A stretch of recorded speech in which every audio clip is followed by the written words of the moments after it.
2025년 6월 23일 월요일 영상 새벽 기도의 자유로 나오신 모든 분들을 주님의 이름으로 환영합니다. 이 시간 우리의 신앙 고백을 하며 예배 자리로 나아가겠습니다.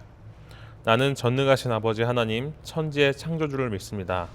나는 그의 유일하신 아들 우리 주 예수 그리스도를 믿습니다. 나는 성령으로 잉태되어 동정녀 마리아에게서 나시고 본디오 빌라도에게 고난을 받아 십자가에 못 박혀 죽으시고 장사된 지 사흘 만에 죽은 자 가운데서 다시 살아나셨으며 하늘에 오르시어 전능하신 아버지 하나님 우편에 앉아 계시다가 거기로부터 살아있는 자와 죽은 자를 심판하러 오십니다. 나는 성령을 믿으며 거룩한 공교회와 성도의 교제와 죄를 용서받는 것과 몸의 부활과 영생을 믿습니다. 아멘. 함께 기도하시겠습니다. 하나님 아버지, 오늘을 주심에 또 말씀 가운데 나왔습니다. 주님, 오늘 주시는 말씀 가지고 살아갈 때에 함께하여 주시옵시고, 또한 우리가 말씀 가운데 살아갈 때에 많은 유혹이 있습니다. 그 가운데서도 오직 믿음과 순종으로 나아가게 하여 주시옵소서. 예수님의 이름으로 기도합니다. 아멘.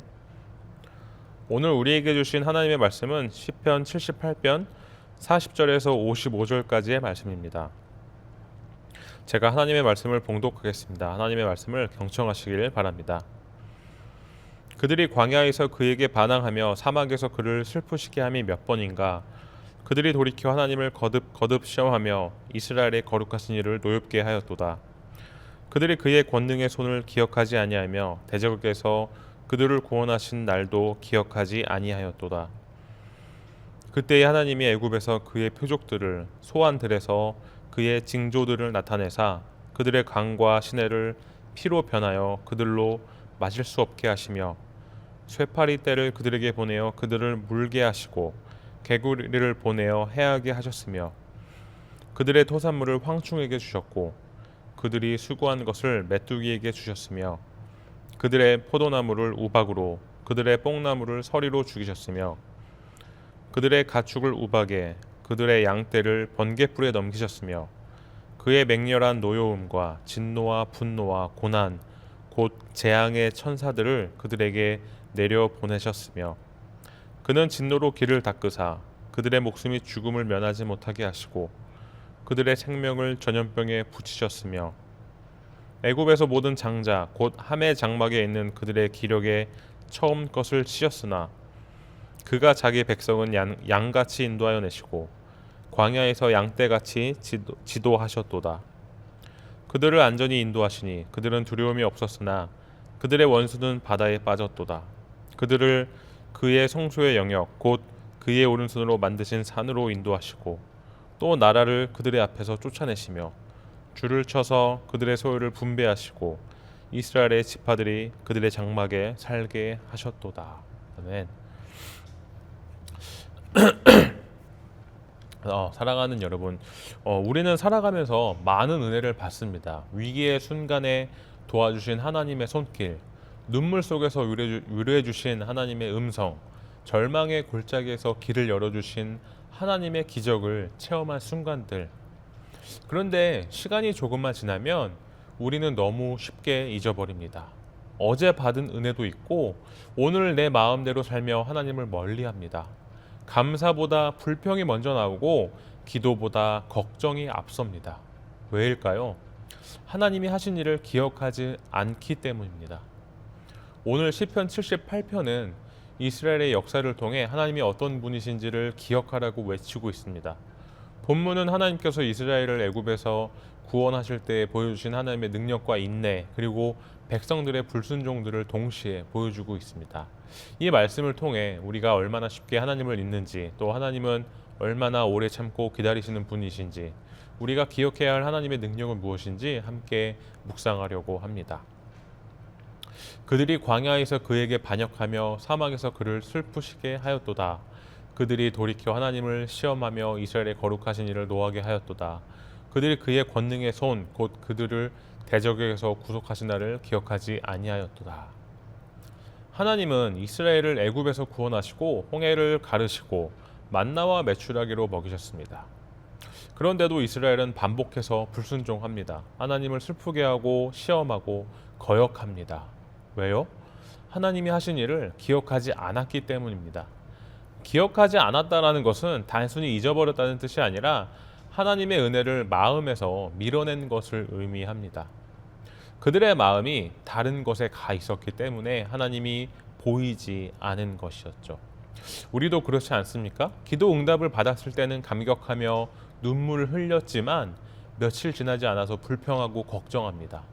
하나님보다 내 현실, 내 감정, 내 계산이 앞설 때 우리는 하나님의 손을 놓고 불신의 길을 걷게 되는 것이죠. 그러므로 여러분, 하나님의 은혜를 기억하시길 바랍니다. 그리고 또 기록하시고 나누시고 반복해서 고백하시길 바랍니다. 그것이 믿음을 지키는 길입니다. 본문 43절부터는 하나님께서 애굽에서 보여주신 10가지 재앙 중에 일부를 회상합니다. 피로 변한 강물, 파리떼와 개구리, 우박과 번개, 장자의 죽음 등 그 놀라운 심판을 통해 하나님은 이스라엘을 구원하시고 자신이 참된 주권자임을 보이셨습니다. 그런데 중요한 건 이 모든 강한 능력을 베푸신 하나님의 목적은 단순히 애굽을 벌하려는 것이 아니었습니다. 자신의 백성을 구원하기 위한 하나님의 열심이었습니다. 그런데도 이스라엘은 그 하나님을 거역합니다. 그럼에도 불구하고 하나님은 포기하지 않으십니다. 하나님은 노하시되 오래 참으시는 분이십니다.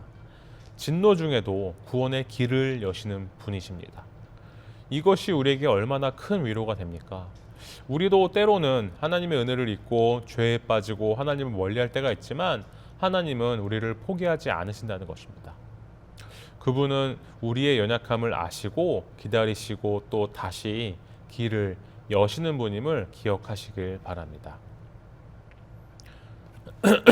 그러나 하나님이 자기 백성을 양갑게 인도하시고 광야에서 그들을 양떼같이 지도하셨으며 하나님은 결국 이스라엘을 애굽에서 꺼내어 홍해를 건너게 하시고 광야를 지나 약속의 땅으로 인도하십니다.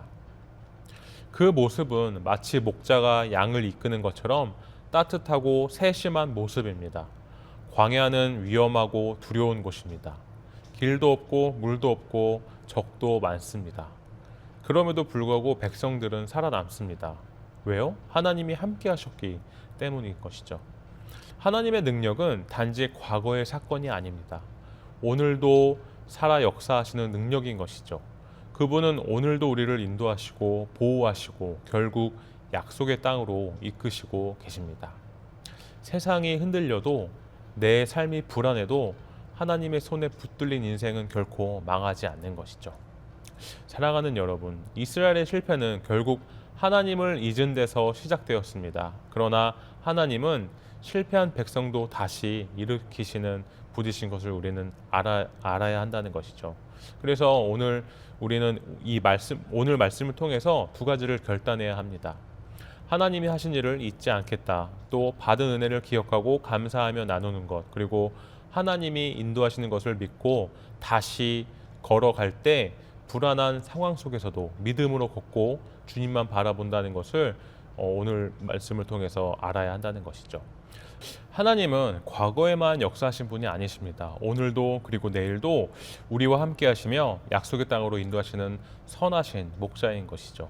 이것을 기억하며 나아가는 저와 여러분 되시기를 소망합니다. 함께 기도하시겠습니다.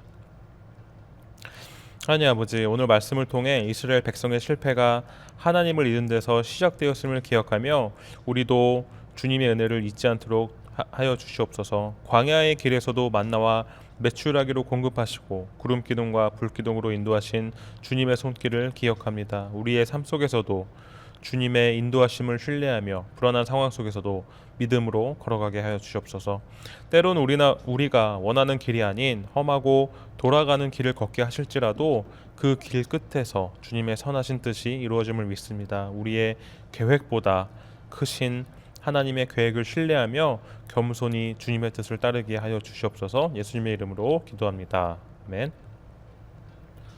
이제 개인 기도의 시간입니다. 계속해서 기도의 자리로 나아가시길 바랍니다.